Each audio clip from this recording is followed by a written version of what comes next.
Proclamação do Evangelho de Jesus Cristo, segundo Lucas. Naquele tempo, os publicanos e pecadores aproximaram-se de Jesus para o escutar. Os fariseus, porém, e os mestres da lei criticavam Jesus. Este homem acolhe os pecadores e faz refeição com eles. Então Jesus contou-lhes esta parábola. Um homem tinha 2 filhos. O filho mais novo disse ao pai: Pai, dá-me a parte da herança que me cabe. E o pai dividiu os bens entre eles. Poucos dias depois, o filho mais novo juntou o que era seu e partiu para um lugar distante. E ali esbanjou tudo numa vida desenfreada. Quando tinha gasto tudo o que possuía, houve uma grande fome naquela região, e ele começou a passar necessidade. Então foi pedir trabalho a um homem do lugar que o mandou para seu campo cuidar dos porcos. O rapaz queria matar a fome com a comida que os porcos comiam, mas nem isto lhe davam. Então caiu em si e disse: Quantos empregados do meu pai têm pão com fartura, e eu aqui, morrendo de fome?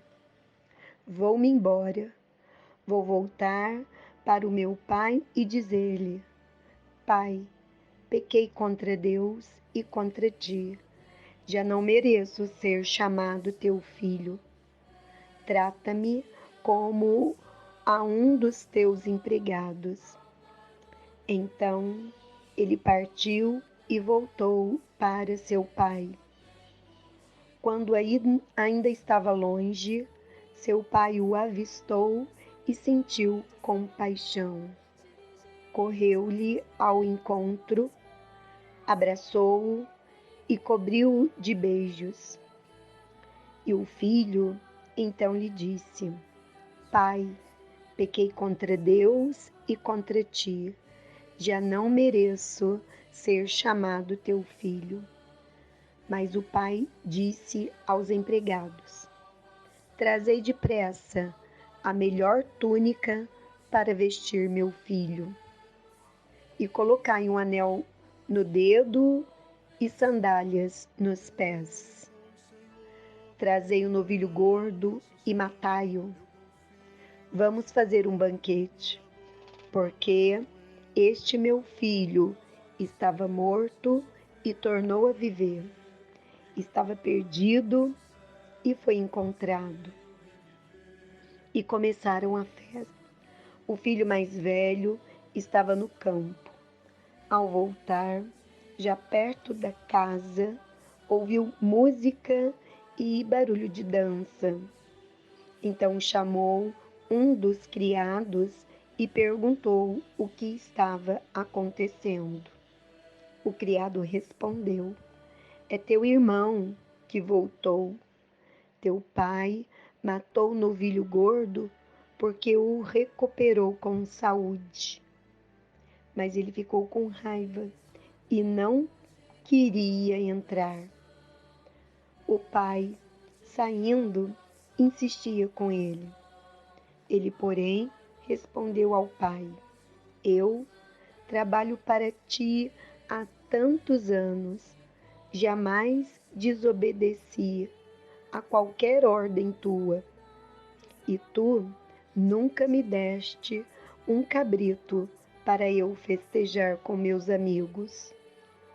Quando chegou esse teu filho, que esbanjou teus bens com prostitutas, matas para ele o novilho cevado. Então o pai lhe disse: Filho, tu estás sempre comigo, e tudo o que é meu é teu.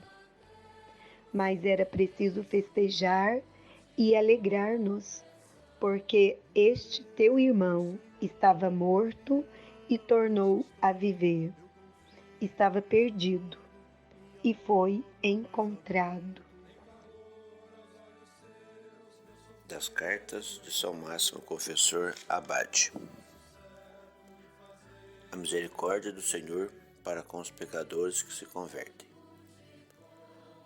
Os pregadores da verdade e os ministros da graça divina, todos os que desde o princípio até os nossos dias, cada um no seu tempo, expuseram a vontade salvífica de Deus, dizem que nada lhes é tão agradável e conforme o seu amor como a conversão dos homens a Ele com sincero arrependimento. E para dar a maior prova da bondade divina, o Verbo de Deus Pai, ou melhor, o primeiro e único sinal de sua bondade infinita, no ato de humilhação que nenhuma palavra pode explicar, num ato de sua condescendência para com a humanidade, dignou-se habitar no meio de nós, fazendo-se homem, e realizou, padeceu e ensinou tudo o que era necessário para que nós, seus inimigos e adversários, fôssemos reconciliados com Deus Pai e chamados de novo à felicidade eterna que havíamos perdido. O Verbo de Deus não curou apenas nossas enfermidades com o poder dos milagres. Tomou sobre si as nossas fraquezas, pagou a nossa dívida mediante o suplício da cruz, libertando-nos dos nossos muitos e gravíssimos pecados, como se ele fosse o culpado, quando na verdade era inocente de qualquer culpa. Além disso, com muitas palavras e exemplos, exortou-nos a imitá-lo na bondade, na compreensão e na perfeita caridade fraterna. Por isso dizia o Senhor: eu não vim chamar os justos, mas sim os pecadores para a conversão. E também, aqueles que têm saúde não precisam de médicos, mas sim os doentes. Disse ainda que viera procurar a ovelha desgarrada e que fora enviado às ovelhas perdidas da casa de Israel. Do mesmo modo, pela parábola do dracma perdido, deu a entender mais veladamente que viera restaurar no homem a imagem divina que estava corrompida pelos mais repugnantes pecados. E afirmou: em verdade eu vos digo, haverá alegria no céu por um só pecador que se converte. Por esse motivo, contou a parábola do bom samaritano, àquele homem que caíra nas mãos dos ladrões e fora despojado de todas as vestes, maltratado e deixado semi-morto. Atou-lhe as feridas, tratou-as com vinho e óleo, e tendo colocado em seu jumento, deixou-o numa hospedaria para que cuidassem dele. Pagou o necessário para o seu tratamento e ainda prometeu dar na volta o que porventura se gastasse a mais. Mostrou-nos ainda a condescendência e a bondade do Pai, que recebeu afetuosamente o filho pródigo que voltava, como o abraçou porque retornara arrependido. Revestiu-o de novo com as insígnias de sua nobreza familiar e esqueceu todo o mal que fizera. Pela mesma razão, reconduziu ao redil a ovelhinha que se afastara das outras 100 ovelhas de Deus e fora encontrado vagueando por montes e colinas. Não lhe bateu, nem a ameaçou, nem a extenuou de cansaço.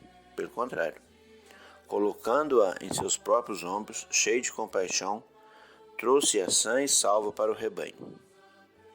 E deste modo exclamou: vinde a mim todos vós que estáis cansados e fatigados, sob o peso dos vossos fardos, e eu vos darei descanso. Tomai sobre vós o meu jugo. Ele chamava de jugo os mandamentos ou a vida segundo os preceitos evangélicos. E quanto ao peso, que pela penitência parecia ser grande e mais penoso, acrescentou: o meu jugo é suave e meu fardo é leve. Outra vez, querendo nos ensinar a justiça e a bondade de Deus, exortava-nos com estas palavras: sede santos, sede perfeitos, sede misericordiosos, como também vosso Pai Celeste é misericordioso. E perdoai, e sereis perdoados. Tudo quanto quereis que os outros vos façam, fazei também a eles.